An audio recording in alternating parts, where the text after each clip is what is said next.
দোকানটা রেডি করার জন্য আনতে গেছিলাম, ঠিক তখনই চলে আসলো বৃষ্টি। তখন বেশি জোরে এসলো না বৃষ্টিটা, একটু পর ভালোই জোরে বৃষ্টিটা চলে আসলো, কিন্তু বেশিক্ষণ হলো না। তারপর বৃষ্টিটা থেমে যাওয়ার পর আমি আবার চলে গেলাম দোকানটা নিয়ে আসতে। দোকানটা নিয়ে এসে পুরো রেডিমেডি করে ফেললাম। তারপর দোকানটা জায়গায় নিয়ে গিয়ে দেখি আমরা যেখানে বসে সেখানে করে ফেলতেছে প্যান্ডেল। আগের দিন ভিডিওতে দেখেছিল ওখানে বাস ফেলা ছিল, আজকে পুরো প্যান্ডেলই করে ফেলিস।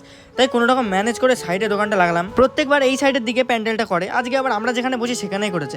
দেন দোকানটা ওপেন করার পরে ভাইগুলো চলে আসলো, কুরকুরে মোমো অর্ডার দিয়েছিল, ভাইদেরকে ঝটপট দিয়ে দিতেই আবার এই ভাইগুলো চলে আসলো। ওরাও এসে বললো দাদা আমরাও কুরকুরে মোমো খাবো, তাই ওদের মোমোটাও ফ্রাই করে ঝটপট ওদেরকে দিয়ে দিলাম। দেন আস্তে আস্তে রাত হয়ে গেল।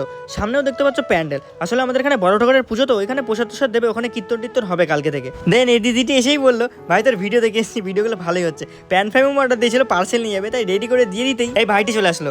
ও এসে কুরকুরে মোমোটাই খায়, আজকে বললো পার্সেল নিয়ে যাবো দাদা, তাই পার্সেলটা করে ঝটপট ওকে দিয়ে দিলাম। তারপর একটা বন্ধু এসেছিল, ওর সাথে বসে একটু গল্প করছিলাম। তারপর অনেকটাই রাত হয়ে গেল।